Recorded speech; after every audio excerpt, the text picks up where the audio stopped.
Dice la palabra del Señor, Romanos 8:28, y sabemos que a los que aman a Dios, todas las cosas les ayudan a bien.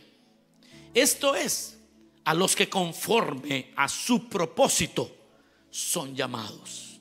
Una vez más, y sabemos que a los que aman a Dios, todas las cosas les ayudan a bien. Esto es, a los que conforme a su propósito son llamados. Amén. Tenga la bondad de sentarse. He titulado el tema de este día: Dios en todo. Dios en todo. Este tema lo titulé de esta manera porque uno de los retos más grandes, mis amados hermanos, que tenemos los mortales es poder comprender el obrar de Dios. Ese es un reto que vamos a enfrentar siempre todos nosotros que vivimos por nuestros sentidos naturales, por lo que podemos ver, por lo que podemos tocar. Y cuando nosotros nos acostumbramos únicamente a lo que hasta en dichos a veces se ha dicho, valga la redundancia, que más vale pájaro en mano que ver un ciento volar. Cada vez que nosotros pensamos y manejamos la vida en esos términos, nos estamos limitando terriblemente para poder entender la manifestación de Dios. Porque Dios es espíritu y los que le adoran, dije hace un momento, tienen que adorarle en espíritu y en verdad. Y entonces esto se vuelve un reto de los más grandes, y es comprender la mente de Dios, cómo es que Dios hace las cosas, cómo opera. Otro elemento importante es que el conocimiento humano, como nosotros adquirimos conocimiento humano, tiene que ver con la transferencia de información. Hoy vivimos en la época donde si usted no sabe nada, you Google it, lo busca en Google y usted tiene información. Tenemos demasiada información. Tenemos información, pero es increíble lo que uno puede encontrar inmediatamente en Google. Y es una transferencia de información. No quiere decir que uno tenga mucho conocimiento, pero sí quiere decir de que la información la tenemos de repente en la palma de nuestra mano. Sin embargo, el punto que quiero hacer es que el conocimiento humano se adquiere por transferencia de información. Por otro lado, el conocimiento divino viene por revelación. Eso no importa qué tanto usted tenga el conocimiento humano. Hay algo que Dios solamente puede conectar en nuestros espíritus por la revelación que Él quiere darnos. Es el que inicia cualquier trato con nosotros, cualquier revelación sobre nosotros, es Dios. Él es el que lo inicia. Él es el que hace posible que nosotros podamos comprender sus caminos. Él es el que nos lleva. Yo no sé cuántas veces ustedes han tenido, los que están en su casa, los que estamos aquí, yo no sé cuántas veces hemos tenido esos momentos donde como que la vida comienza a tener sentido aún en medio del dolor. Hay momentos donde nada tiene sentido. Sin embargo, llegamos o arribamos a esos momentos de lucidez donde valoramos. La primera cosa que valoramos son los castigos de nuestros padres cuando somos adultos. ¿Cuántos están de acuerdo aquí? No, cuando uno estaba niño, uno decía no, que solo a mí me pegan, es que solo a mí me mandan, es que solo a mí. Y ahorita hay muchos jovencitos aquí que están en esa etapa. Le dio risa porque siente que solo a ellos, y que solo conmigo la agarran, y que a mi hermano no le dicen nada, que a mi hermana no le dicen nada. Y cuando nos corregían nuestros padres, no lográbamos entender muchas cosas. Personalmente, cuando salí de mi casa, salí a los 20 añitos solo para los Estados Unidos. Ya no me aguantaban, creo yo, me mandaron para acá. El detalle es que siempre mi mamá me decía: cuando esté fuera de casa vas a valorar. Yo no le ponía atención, pero créanme, me tomó 2 meses, un mes me tomó empezar a valorar lo que yo tenía en casa. Yo recuerdo que le escribí una carta a mi mamá como de 6 páginas, revés y derecho. No, hombre, me puse emocional, le escribía y empecé a tener, pero fue como una catarsis ese momento. Saqué todo lo que yo valoraba, lo que añoraba. Y entonces empecé a valorar cada cosa, hasta las regañadas que ella me daba. Hasta me hacía falta que me regañaran. Era por mi bien, dice el meme por ahí. Ustedes no ven memes, ¿verdad? Ya sabía. Pero bueno, el punto es que uno llega a momentos donde valora los tratos. Y en el caso de Dios es precisamente lo que sucede. Es que el conocimiento divino comienza a llegar por revelación. Es cuando el Señor empieza a poner las piezas juntas de todo lo que Él quiere hacer con nosotros. La tarea entonces constante de Satanás, escucha esto es bien importante, porque la tarea de Satanás, por otro lado, es desvirtuar toda la bondad de Dios, todos los caminos de Dios. Oiga esto es crítico, porque Satanás trata de desvirtuar todos los caminos de Dios. Usted sabe que cuando hubo la rebelión en el cielo, ¿cómo es que Satanás logró convencer a tantos ángeles para que le siguieran? Bueno, apeló a la justicia de Dios. Recuerde que los ángeles no son todo, no conocen todo. Aún Lucifer no conoce todo. El único que es omnisciente es Dios. Entonces, ¿qué sucede cuando usted no tiene toda la historia? Es fácil que lo engañen. Y entonces llega Satanás con los ángeles y dice: no, porque es que Dios hace las cosas como las hace, porque es que Dios hace de esta forma, no es bueno como Él maneja la vida, como Él maneja sus cosas. Se recuerda cuando el hijo de David hace que el pueblo vaya tras él, cuando Absalón se paraba a la entrada de la ciudad y le decía a todos los habitantes de la ciudad en Jerusalén, le decía: si yo fuera rey, yo les hiciera justicia, porque mi padre no es justo. Y este hombre Absalón fue aquel hombre que juzgaba la manera de reinar de David. La juzgaba de tal forma que él se sentía mal. Y le voy a explicar por qué Absalón se sentía mal. Porque cuando su medio hermano Amnón violó a la hermana de Absalón, Tamar, Absalón corrió hacia David y le dijo: papá, mira lo que ha hecho Amnón, ha violado a mi hermana, necesitas matarlo. Pero David estaba lidiando con dos hijos. Amnón era hijo de una mujer de David, Tamar era hija de otra mujer de David, ambos hijos. Entonces, ¿cómo juzgaba el rey aquella violación? Era algo muy complejo. Y no quería decir que no iba a tomar cartas en el asunto, pero no como Absalón quería que se tomaran cartas. Váyame siguiendo en esto porque es importante. Absalón quería que la justicia se efectuara inmediatamente. Absalón quería que las cosas se hicieran al chasquido de sus dedos. Y esa espina la llevó siempre Absalón. Siempre creyó que Dios era injusto. Siempre vivió con esa intranquilidad. Entonces, desde ahí Absalón tuvo una mala imagen de su padre. Y entonces les decía a todos: miren qué injusto es mi padre. Yo, si fuera rey en Israel, yo les haría justicia. Y así fue como la revuelta política y el golpe de estado llegó a tomar fuerza, hasta que literalmente Absalón le dio golpe de estado a su propio padre. ¿Por qué les estoy contando esto? Porque esa va a ser la tarea de Satanás para los dardos que envía a la mente de todo creyente.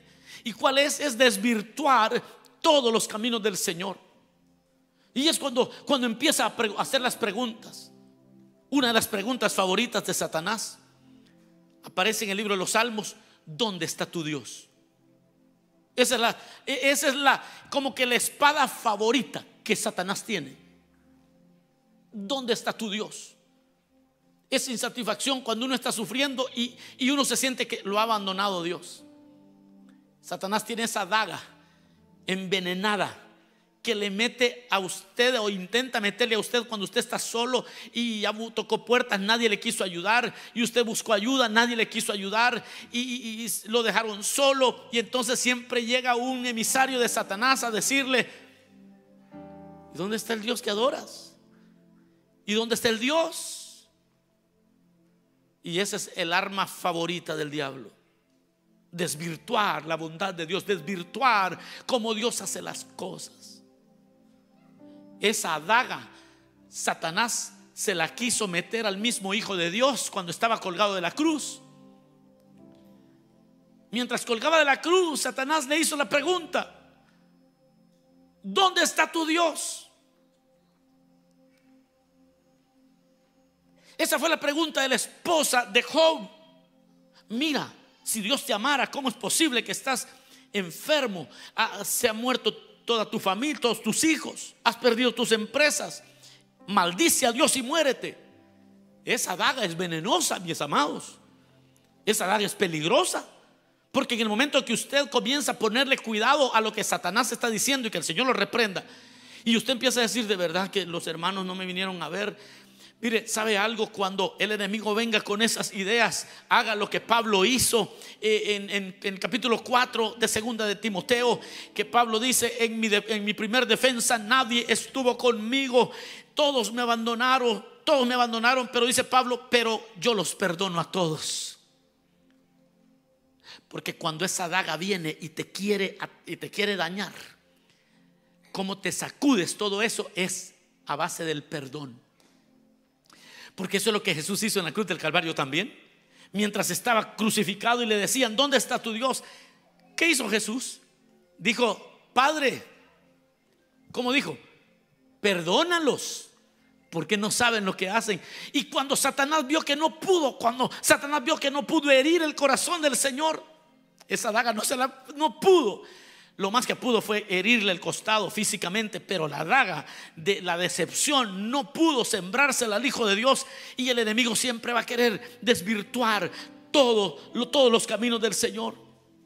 Realmente, mis amados hermanos, Satanás no puede hacer nada si Dios está de por medio en nuestras vidas. No puede hacer nada. Entonces, como Él no puede hacer nada, su primer ataque es hacia la bondad de Dios. Su primer ataque es: no creo que te ame tanto. Y si te amara, ¿por qué te permite que sufras? Y si te amara, ¿por qué permite que pases por momentos difíciles? No sé si me están oyendo aquí. Ya se les olvidó en un año decir amén. Es que sabe algo, hermano. El enemigo va a querer desvirtuar toda la bondad de Dios. Todos en algún momento de la vida tendremos ese debate si el Señor está con nosotros, ¿por qué es que el sufrimiento está presente? El debate que nosotros vamos a enfrentar constantemente es el siguiente: o Dios es limpio en todo lo que hace, o Dios es injusto. Y ese no es un debate muy sencillo que tener, Eso no es muy fácil. Esto es algo que usted todos los días tiene que decir: bueno, porque muchas veces en medio del dolor usted va a clamar y Dios no responderá.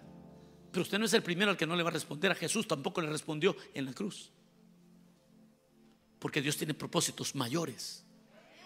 Voy a repetirlo: porque Dios tiene propósitos mayores. Y no significa que si Él no te contesta, no significa que no está contigo.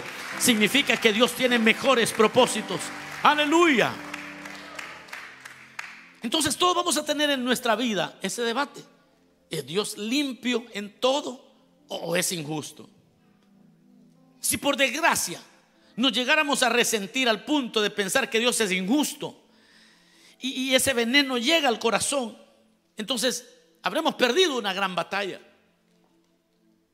Pero si por la misericordia de Dios nosotros llegáramos a entender que Dios está presente en toda la vida del ser humano, entonces vamos a poder entender cosas que ojo no vio, que oído no oyó, que no ha subido a corazón de hombre. Dios las tiene reveladas a aquellos que le aman. Dios les va a mostrar toda su misericordia, les mostrará toda su verdad. Eso dice la Biblia. Cuando uno pierde esa batalla de si Dios es bueno o no es bueno, si es justo o no es justo, perder esa batalla nos puede llevar hasta negar todo conocimiento de Dios. Pero Dios es bueno con nosotros, que se nos revela día con día. Y cuando por su misericordia se nos revela y logramos ver a Dios en todo, entonces nos convertimos en creyentes invencibles. Porque eso quiere decir que ningún dolor nos va a hacer dudar de la bondad de Dios. Porque nos volvemos invencibles, porque sabemos que ninguna eventualidad que esta vida nos tire en la cara nos va a hacer dudar de aquel. Así como dijo Job: ¿acaso recibiremos de Dios lo bueno y no recibiremos lo malo? Y en todo esto no pecó Job, dice la Biblia.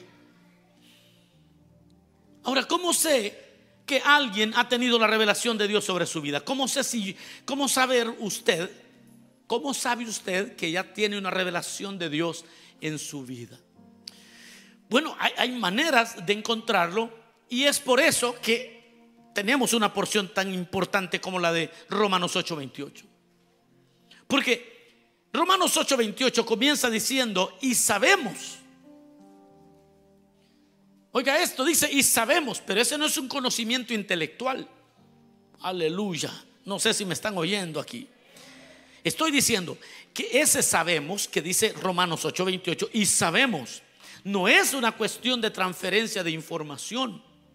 No es una cosa que usted pueda decir: ah, sí, ya leí ese verso. No, sabemos, está hablando de revelación. Es algo que aún en medio del dolor Dios te lo ha mostrado.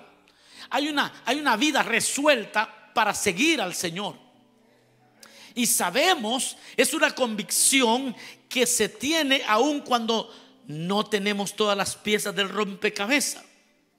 Ese sabe, porque Romanos 8:28 dice: y sabemos que a los que aman a Dios.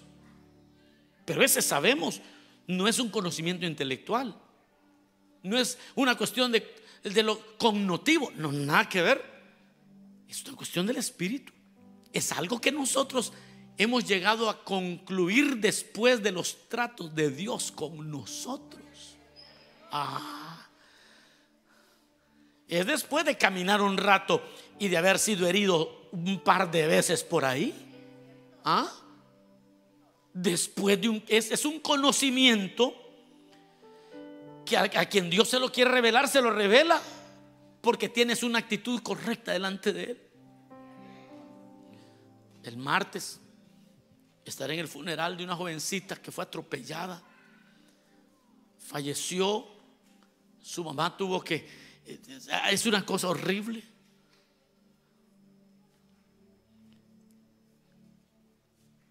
Luego tenemos el caso de un hermano que falleció también, dejó una criatura de 2 años y medio. El niño, creo que es niño, sale cada vez que suena que alguien va a entrar, sale a encontrar supuestamente a su papá.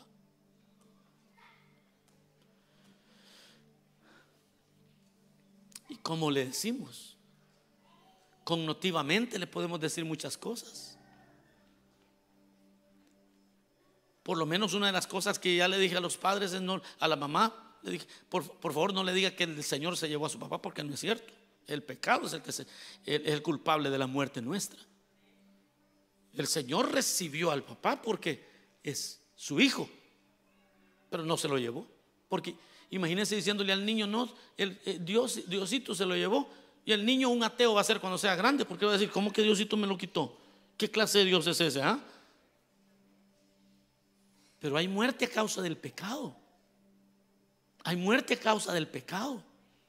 Si no hubiera pecado, así que explíquele a la niña o al niño, no recuerdo, explíquele que cada vez que tenga ganas de mentir, dígale: eso fue lo que mató realmente a tu papá.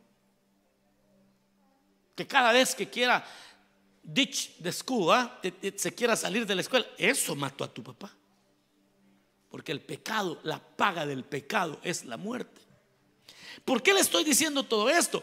Porque esta revelación de sabemos y sabemos, es que cuando Pablo escribe ese sabemos, está hablando de que para él ya había aprendido a ver a Dios en todas las cosas. Él ya sabía que el dolor realmente es solamente un método para Dios llamarnos la atención.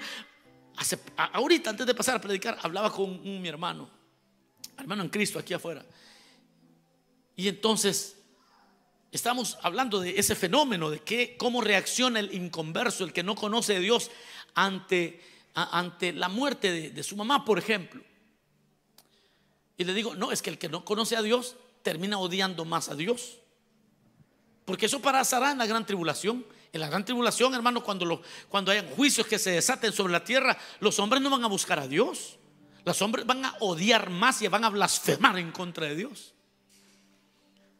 Si a los que las aflicciones nos acercan a Dios, es a los que sabemos y sabemos y sabemos que todas las cosas ayudan para bien a los que aman a Dios, a los que tienen esa revelación. El dolor nos acerca más a nuestro Señor, porque nosotros sabemos, digámoslo todos en la casa también, sabemos. Vamos, díganlo como que están despiertos. Sabemos. No sé si va quedando, vamos entendiendo este asunto.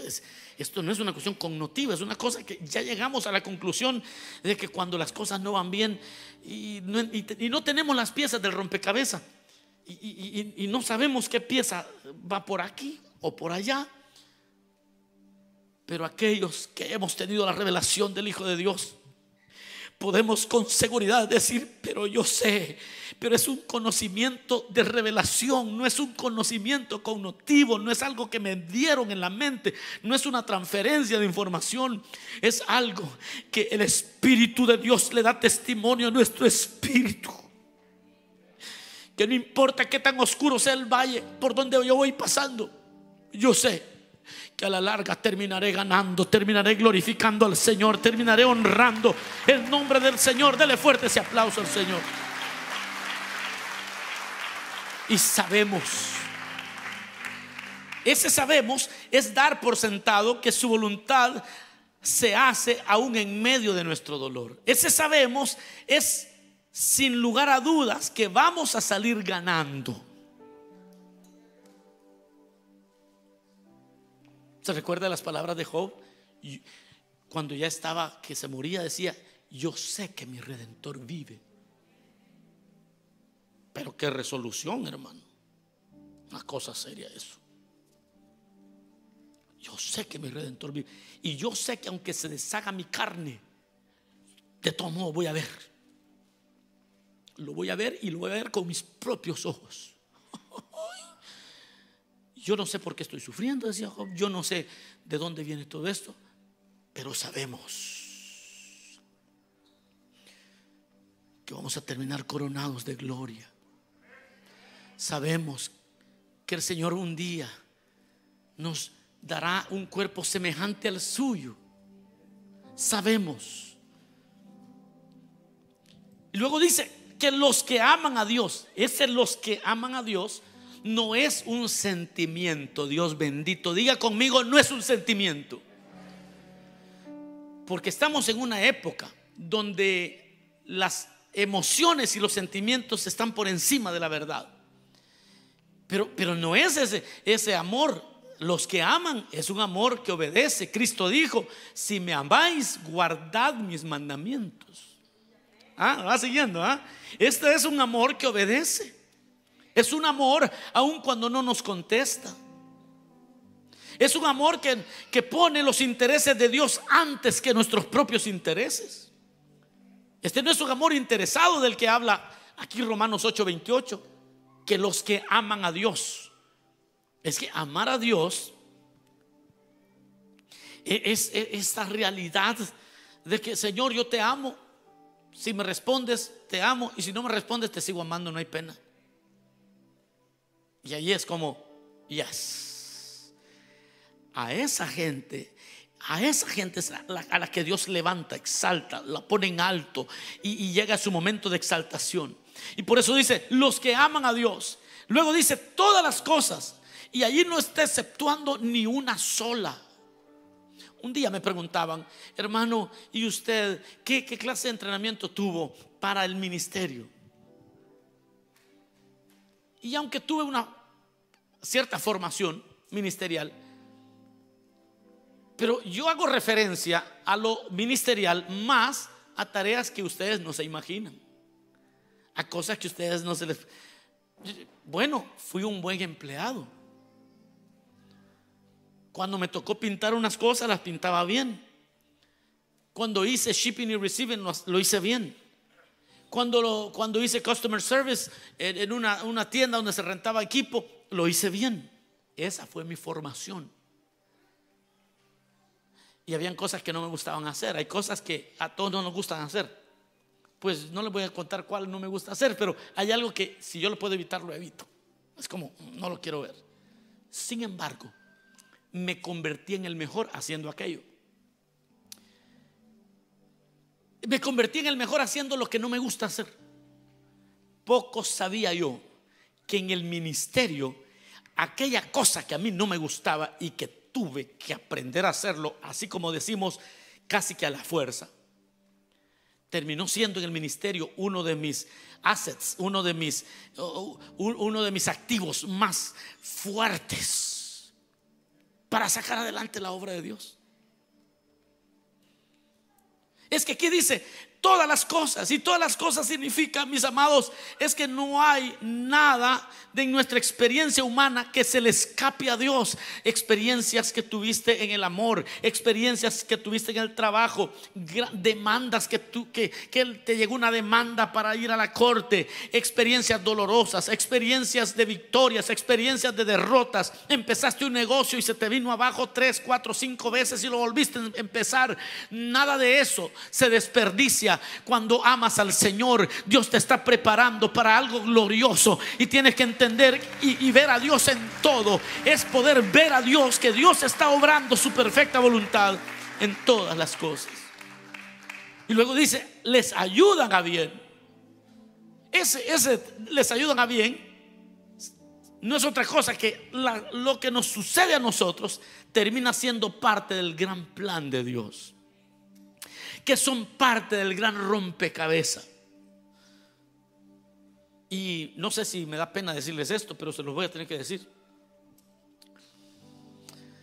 Nosotros solo somos parte de un gran rompecabezas que hace 2000 años empezó, y que cada uno de los apóstoles, que cada uno de los padres de la iglesia, que cada uno de los reformadores, que cada evangelista, que cada hombre de Dios y que cada creyente ha puesto su parte. Y entonces es imposible que veamos el cuadro completo, porque en este gran rompecabezas hay millones de piececitas. La Biblia nos llama piedras vivas. No pretendamos entender todo el rompecabezas, porque tendríamos que estudiar 2000 años de millones y millones de seres humanos que le sirvieron al Señor y que son parte del rompecabezas. Y pretender, Señor, muéstrame por qué está pasando esto. Ay, hijito, son como 3 trillones de piececitas, y tú eres una, y quieres entender todo el rompecabezas. Un día de estos empezamos en la familia, cuando empezó la pandemia, empezamos a armar un rompecabezas que solo empezado lo dejamos porque estaba muy duro, muy difícil. Y entonces dijimos, no, esto yo no. Y yo muy, ¿cómo le puedo decir? Optimista, le dije a mi esposa, déjalo, no me lo toquen. La mesa la tuvimos desordenada por un buen rato, pero no le hallamos. Un día llegué, ya mi esposa lo había tirado a la basura eso. Y estoy hablando de un rompecabezas sencillo. No sé si eran 1000 piececitas. ¿Y qué le parecen 3 trillones? Y tú eres una piececita. Y queremos que el Señor nos explique todo ese rollo. Mejor adoremos al Cordero. Mejor digámosle, Señor, tú todo lo sabes, Señor. Así como Pedro le dijo, Señor, todo lo sabes, tú todo lo sabes. Así que todas las cosas le ayudan a bien, que todas las cosas son parte del gran rompecabezas para nuestra utilidad en el reino. Y luego dice conforme, todas las cosas le ayudan bien a aquellos que conforme a su propósito. El propósito es el de Él, no el nuestro. No me están oyendo. Es que esto del Evangelio, esta revelación del Evangelio, para entenderla es necesario saber de qué estamos hablando. Dice que las cosas ayudan bien a aquellos que de acuerdo al propósito de Dios. Pero nosotros nos ponemos muy muy serios con nuestros caprichitos y con nuestro deseo de hacer las cosas a nuestra manera. Yo no sé si se fue la luz, no me están escuchando, pero nos ponemos que tenemos una meta humana y es que quiero que se hagan de esta manera las cosas, y la cosa es que queremos que Dios sea nuestro sirviente y que Él se acople a nuestros ideales, y entonces hay un choque constante. ¿Todavía están aquí? Los que están ahí viéndonos en la casa de culto, todavía están ahí. No los escucho. Pero ese es el choque que tenemos los creyentes. Tenemos un gran choque, porque aquí dice que las cosas ayudan a bien a los que aman al Señor, a aquellos que conforme al propósito de Dios. Él es el que tiene el propósito, no el nuestro. Por eso aquella alabanza maravillosa que dice: yo me rindo a Él, es lo mejor que se ha escrito. ¿Se la saben ustedes cómo dice? Todo a Cristo yo me entrego, con el fin de serle fiel. Y el coro dice: yo me rindo a Él. Eso de darnos, Señor, haz tu voluntad. Y dice: todas las cosas van a ayudar para bien aquellos que conforme al propósito de Dios han sido llamados. Ser llamado es únicamente, es que esto tiene sentido. El dolor, las victorias, los fracasos solo tienen sentido para los que fueron tocados por Dios, para los que Dios ha llamado a ser sus hijos. Para ellos tiene sentido aún el dolor. No basta con estar en una iglesia de 4 paredes, necesitamos la revelación del Hijo. La Biblia dice: al que el Hijo libertare será verdaderamente libre. Es aquel a quien Cristo llama. Y eso es lo que hablábamos con este hermano allá afuera. Hablábamos de que le decían a él: ve a animar a tu primo. Y él le decía: no, pues a mi primo, ¿y qué le voy a ir a animar si él blasfemando contra Dios está? ¿Y cómo le puedo ir a animar? Porque él no entiende nada del dolor. Y cómo le digo: mira, al que estaba blasfemando en contra de Dios y maldice a Dios y dice malas palabras y le dice todo lo más, las groserías más grandes, y lo maldice, y llegarle a decir: mire, Dios tiene un propósito. Un subalazo le van a meter por andar diciéndole eso a un incrédulo. Ellos no lo logran ver, pues. Se enfurecen y dicen: ¿cómo va a ser se enfurecen. Por eso dice Romanos: a los que han sido llamados. Hay una marca de la revelación. Hay una marca de la revelación. Esa marca de la revelación es que el creyente ve a Dios en toda circunstancia. Yo voy a finalizar pronto, voy rápido. El creyente ve a Dios en toda circunstancia. Esa es la marca de que a ti se te reveló el Hijo de Dios. Esa es la marca. Que si a ti se te reveló el Hijo de Dios, entonces vas a ver a Dios en todo. Lo vas a ver en toda circunstancia. Como José en Egipto. ¿Se recuerda a José cuando sus hermanos llegaron? Él dijo: ustedes buscaron hacerme daño, pero el Señor encaminó todo para bien. Aquellos a quien Dios se les ha revelado le encuentran el propósito a toda circunstancia. El gran propósito, esa marca de la revelación es el gran propósito de Dios. El gran propósito de Dios se vuelve más importante que mi propósito personal cuando tienes ya esa marca. Aquel que fue salvado, fue llamado, está marcado para eso. El desarrollo de mi carácter se convierte en el mayor bien. Mis caprichos son suprimidos, mis caprichos son superados, y entonces comienza la manifestación de Dios en mi vida. Esa es la marca, que el creyente comienza a ver a Dios en todo. Cuando gana dice: puedo ver a Dios obrando. Y cuando pierda, algo Dios me está mostrando. Y la persona hace un examen siempre. ¿Está conmigo? Ya han tenido esos momentos donde uno dice, a veces el otro día un hermano me decía: pero hermano, mire, es que fulano realmente está muy mal y anda diciendo cosas muy feas de mí. Y yo le digo: pero hermano, si él no tiene la razón en un 99%, pero tiene la razón solo en un 1%, ese 1%, examínese usted. Amén, me dijo. Porque es así. Aquellos que ya están en el propósito de Dios, ellos desarrollan su carácter en medio de tantas circunstancias. Fíjese, no sé si vamos aquí, yo ya termino ya.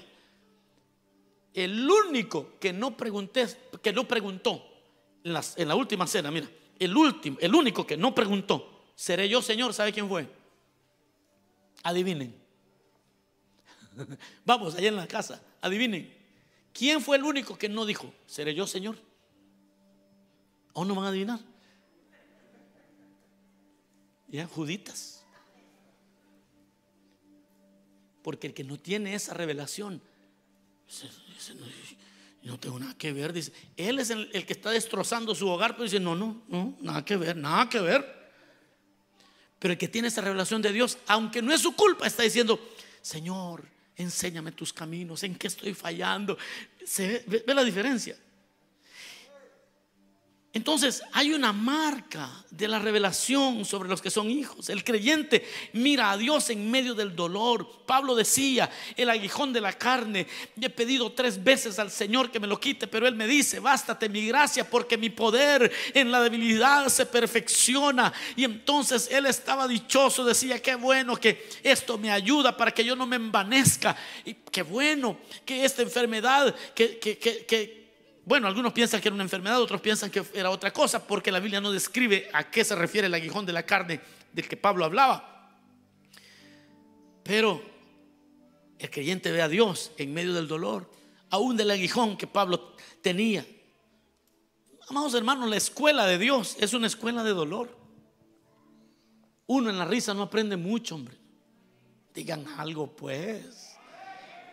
Si es mejor ir a la casa de luto que a la casa de banquete, dice la Biblia, porque en la casa de luto el hombre reflexiona. Aleluya. Dios no va a desperdiciar ninguna de nuestras experiencias dolorosas. En la aflicción es donde somos sensibles a la revelación de Dios, los que somos de Dios. El creyente encuentra a Dios en todas las cosas. En medio de la soledad, el creyente encuentra a Dios. En medio de sus tristezas, el creyente encuentra a Dios. Y empezamos en la soledad, empezamos a dejar de depender de los hombres y empezamos a depender únicamente del Señor. En la soledad es donde dejamos de esperar en la provisión humana y empezamos a depender de la provisión divina solamente. En la soledad es donde reflexionamos mejor en cuanto a nuestra relación con Dios. Si no logramos ver a Dios en todo, entonces todo será una carga insoportable en nuestras vidas. Si no logramos ver a Dios en todo, la vida se va a volver bien pesada, mis amados. Se va a convertir en algo unbearable, insoportable. Pero si logras ver a Dios en todo lo amargo, entonces la vida se volverá dulce. Y cuando logras ver a Dios en toda la injusticia, entonces te vuelves reflexivo. Y cuando ves a Dios en todo, serás invencible, porque le hallarás sentido a la vida. Y si logras ver a Dios en todo, en nada te va a derrumbar, porque siempre vas a levantarte con más autoridad de decir, Dios está conmigo y el Señor me va a ayudar. Todo se cumplirá. Un propósito edificante en tu vida vendrá. Todo lo que otros destruyen, todo lo que para otros es destrucción, y todo lo que la gente intenta para destruir a otros, a ti te va a edificar más como Cristo quiere que seas edificado. Y entonces sabrás cuando Dios te está hablando, entenderás muy bien. Hay advertencias que logramos percibir cuando vemos a Dios en todo.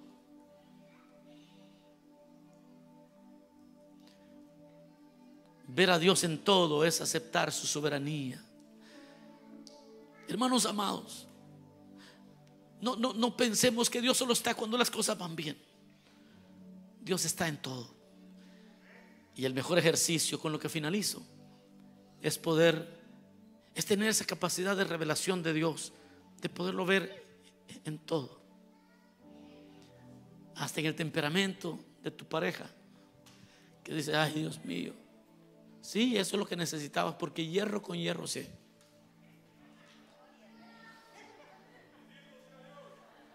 Hay que ver a Dios en todo, Hay que ver a Dios en todo. Hay que ver a Dios en todo.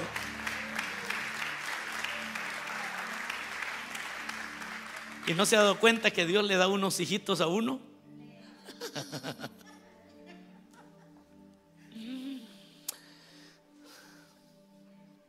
Que lo ponen rápido a uno en línea cuando van creciendo, ¿ah?